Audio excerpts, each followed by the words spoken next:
What is up, guys? Eddie here, and you probably see the title of the video. It's either going to be like, the Pacers have a problem, or something is wrong with the Pacers, or so. I don't know yet, but it's a bit of a doomer title, and it's because I have a bit of a doomer video today.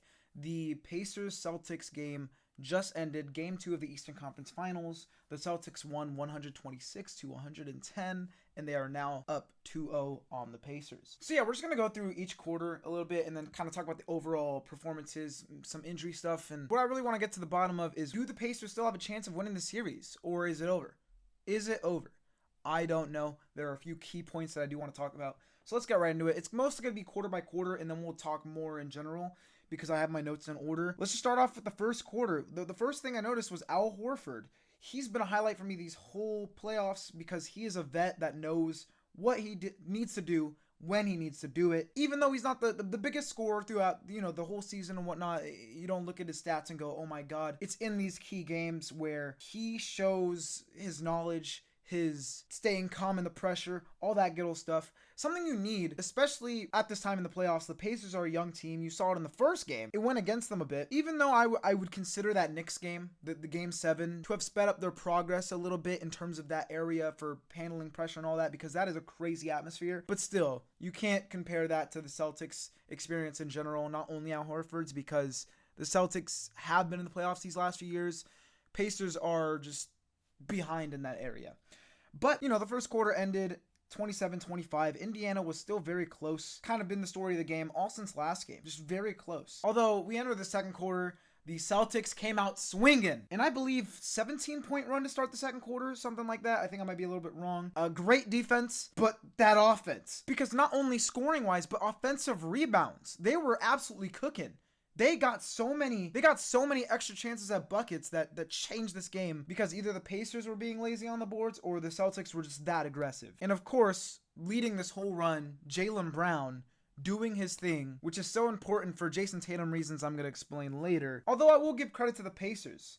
In the final moments of the second quarter, they brought the score that was down pretty big, all the way down to 6 with some quick scores, some quick buckets. Very optimistic going into the second half. And going into this game, I will add, I did want the Pacers to win. And it's not even like, oh, he's a Lakers fan, he wants the Celtics to lose. I like seeing the Celtics do good. I like the Celtics team. I talked about this on the podcast. They infuriate me because they're always so close, yet so far from being at the top caliber. They're definitely at that second top caliber. Top caliber only probably has like 2 teams at this point, maybe even just the Nuggets, because even though the Timberwolves beat them, you could still make an argument that the Nuggets are better, but the Timberwolves just got the best of them. Although you could put the Timberwolves up there too. Although we got to see with that whole series still with the Mavericks. I don't know. My whole point is that the Celtics just aren't at the top in my opinion, but that's not even what we're talking about today. I'm just talking about why that infuriates me, and that it's not that I want to see the Celtics lose just because of that. I just like seeing a good series. Like even with Minnesota Mavericks going in, I thought, oh, I want to see Minnesota win, of course, but then at the end of game 1, I was finding myself getting sold on the Mavericks. I was like, wait a minute, Kyrie, Luka. So I think I might just be an underdog person at heart. Either that, or I'm the type of person that needs to see a good close series if it's not my team. If it's the Lakers, 4-0, please. But I'm gonna shut up because we got cooked. I don't want y'all flaming me in the comments. Moving on to the third quarter. This is where the Pacers answered back with their own run, led by Siakam. The Pacers even answered back with the rebounds as well. They were fighting for them in the third. But alas, the Celtics have Jaylen Brown. So the Pacers were down again. By the end of the third, they were down 13. Time's running out. I was starting to get worried. And if that wasn't enough, Halliburton was out for the fourth. I had to rewind the game, take a second look. I didn't even know exactly when he hurt himself. Maybe he was doing TikToks at halftime or something. It was definitely cemented though. The game was over because they were already down. Not an amount that was impossible to come back from, but without your best player. And yeah, even though Siakam was definitely doing better than Halliburton this game, it's still, I just don't see a world where they somehow came back without Halliburton. It was just rough looking at that. And, it's obviously not Halliburton's fault. That's just how the game goes. Basketball can be physical. And I'm sure it was something that he tried to fight throughout the game, but he just couldn't, to not risk it being worse. Because we've seen that in the past. We've seen so many players fight through injuries, and it ruins their career. Kobe Bryant, my favorite player of all time. He was pushing through it because he wanted his team to do better, make the playoffs, all this, but it ultimately led to his career being shortened, not being as good as it could have been in those last years, And obviously, we've seen other examples. That's just the biggest one in my eyes because that's my favorite player. Jason made the mature choice, the hard decision to take the rest of this game off and hopefully come back in the next game because that's probably what he feels would be best for not only the team, but his own self. I could be overanalyzing this. Maybe the injury's not even that bad. I just am a bit worried because this is the same leg that he hurt his left hamstring a few months ago. The official report says left leg soreness. I'm just a little bit like, is there more to that? I'm not sure. I saw the clip. It was like a bad step back. He kind of like winced. They showed at the end of the game. I didn't really know what to make of that. All I know is definitely a hard decision to make when it wouldn't be impossible for him to play the game. You know, like you always hear stories of like, yeah, I went back, got an injection to my foot and kept playing. But realistically, I mean, they probably weren't going to win this game anyways. It is tough, though. It is definitely tough. Fourth quarter, I didn't even want to watch. It was already over, but they did almost scrap. There was double technicals. Was not expecting that. It canceled out anyways. Not even a big deal. Just, I don't know, maybe some drama for first take and every Instagram page to post for the views. Just overall, the Pacers got cooked. Last 4 minutes, I didn't even watch. I just listened to the game while getting my notes in order. And now I want to talk about more important things. What the Pacers didn't do well, what the Celtics did do well. I will say one thing. Jaylen Brown. This game, the last game, has been earning his money. Bro is working his ass off for the hardest, biggest, juiciest contract extension he can get. 40 points. And then obviously the game, not game winner, but the game extender in the last game as well.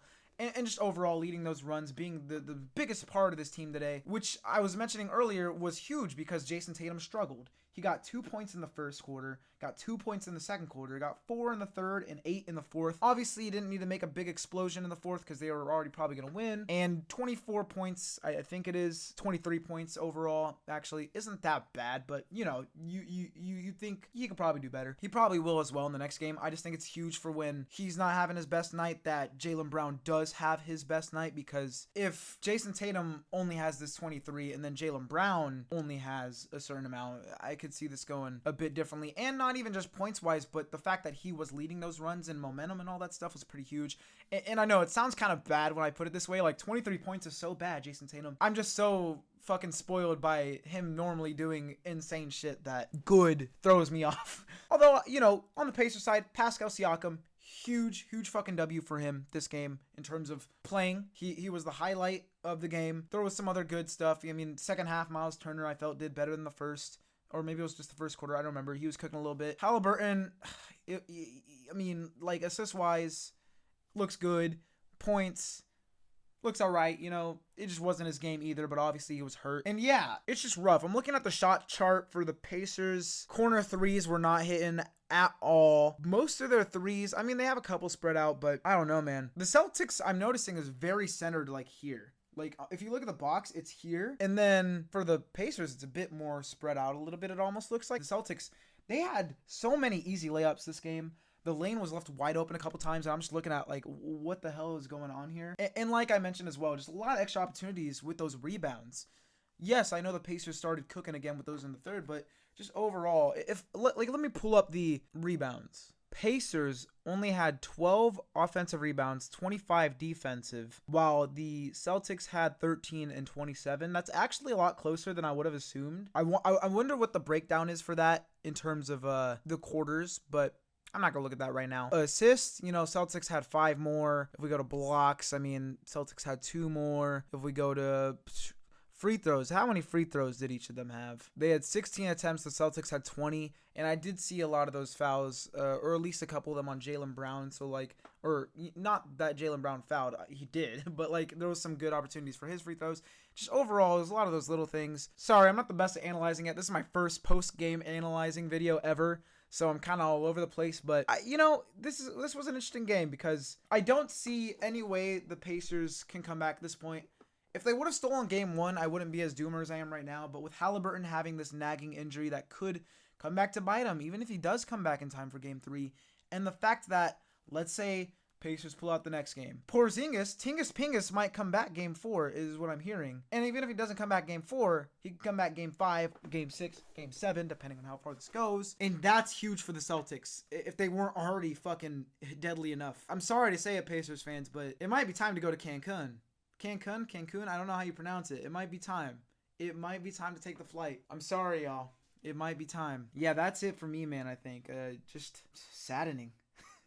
If you want to see me talk about this game with the homie on the podcast, definitely check out the Casual Show. We do episodes every Friday. Next episode will obviously be next Friday. But we put out our first episode this Wednesday, and we talked about our predictions for the conference finals and all that. It's a little bit outdated, but you still go check it out. It's a pretty good basketball talk. And yeah, I'm going to be trying to do these videos more often after certain big games. My co-host might also do some solo videos like that. I just thought it'd be fun to do and talk about because I think post-game reactions are fun.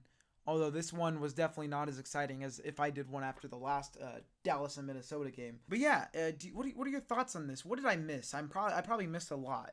But what do you think was the big game changer here? I think it's mostly Jaylen Brown. Let me know. But yeah, I hope you guys have a wonderful day. Check out the podcast. We also got videos coming out and stuff that are like drafting videos or ranking videos that aren't on the podcast and aren't here on these videos.